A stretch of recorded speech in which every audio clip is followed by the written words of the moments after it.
Hello guys, gals, and non-binary pals. Today we're taking a little bit of a break from IdiotCraft and I'm doing a little bit of a tutorial for you guys.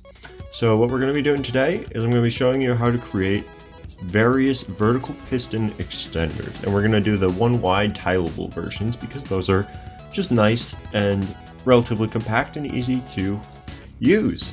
And then I can give you some examples of where I have used them, and this is my redstone testing world. So the first is going to be the easiest. It's just a one tall piston extender. There you go. Piston, lever, and a block. And you flick the lever, it goes up, and you flick the lever again, it comes down.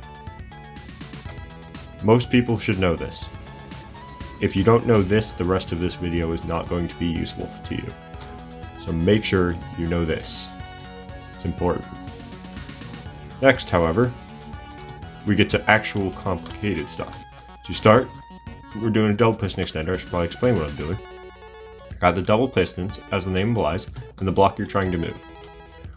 Over here, we have you gotta place two repeaters, set this one to 4 ticks and leave that one at 1 tick, and put an observer watching that one running into this one. Then you put an observer on there, the block, and a lever, and you're done. So you flick the lever, and it'll extend the block up, flick the lever again, and it'll bring the block down. And that's all there is to it. That one's nice and easy as well.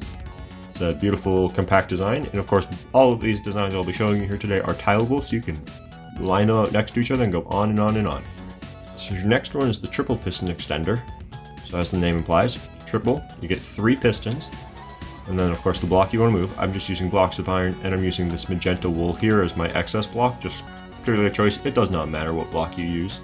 Granted, where I'm using the blocks of iron, if you use a gravity applying block like sand or gravel, it will fall and not actually stay up there. Like we do this, that'll fall straight back down. But what you can do, however, is if I grab some sand, we can have this come down here. We can just place 2 blocks of sand on there. When you flick the lever, the sand will go up and it'll come right back down.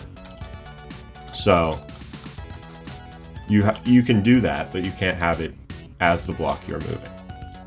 But onward, and that's the case for all of these. This one, we're gonna start off the exact same. We're just going to completely recreate the double piston extender. Boom. That's the first half of the circuit. Except this time we're using a button, because you gotta use a button for this one.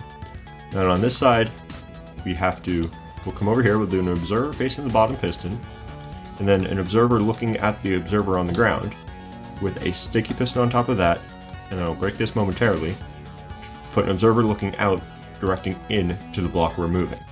So then what will happen is when this piston trips, it'll also trip this piston to fire a redstone signal into this block, where there's currently nothing, there will be that piston at the time. So if you watch, there it goes, and then it'll retract. So now, as you can see, there are 3 blocks, 1, 2, 3, in between where the block was, in between the piston where the block is now. If we press the button again, it'll give it a second. It's not the fastest, but it retracts right up. So now, the fourth and most complicated one is our quad piston extender. So if we do 4 pistons, as quad implies, and as with every other one so far, we're starting off the same, with, again, the button, and we're starting off with just the simple double piston extender setup like that. They all have that. But where this one will vary is on top of this observer right here, you place another block with a repeater and set it to 4 ticks. Then you have an observer watching that, as well as an observer there, replace that piston. And then on here, you have a sticky piston with an observer, and then diagonally up one from that observer is a block, where that observer will run its redstone output when it gets moved right into this block to power the top piston. Then on this side, we're going to again copy what we did for the triple piston extender, the observer watching the bottom piston, observer watching that observer, a piston, and then an observer right there, replace the piston. But again, we're going to have to add to it, so we're going to add an observer watching that piston with a block diagonally below it. You can break those because those aren't necessary. Place a repeater and set it to 2 ticks, and then put an observer looking at that repeater on top of the observer a block, then a redstone lamp, then an observer watching the redstone lamp with a block there. Whoops. There. And then that's the block we're trying to move. This one I know looks rather menacing, but it's pretty simple and compact, and it goes quite nicely. So now if we push the button, it'll extend, and now the block's 4 blocks up, and if we push the button again, it'll retract.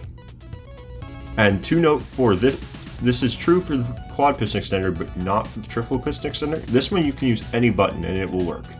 For the quad piston extender, it has to be a 15-tick pulse, so it has to be a wooden button. So if you use a stone button or a black stone button or anything like that, it will actually cause it to be a 20-tick pulse, meaning that the extension won't function properly and it'll break. So if you're making this on your own and you test it and it doesn't seem to work out, that would be why. So after that, here's all 4 of them. Of course, this one seems a little wacky, but I thought I might include it. It's probably the most complicated one. Get a blast out of it every time. So, but we're gonna fire them all off real quick. Boom. And there it goes. They all extended. It's a nice little staircase. Clearly, it's not meant to be a staircase. That's just how they ended up getting built.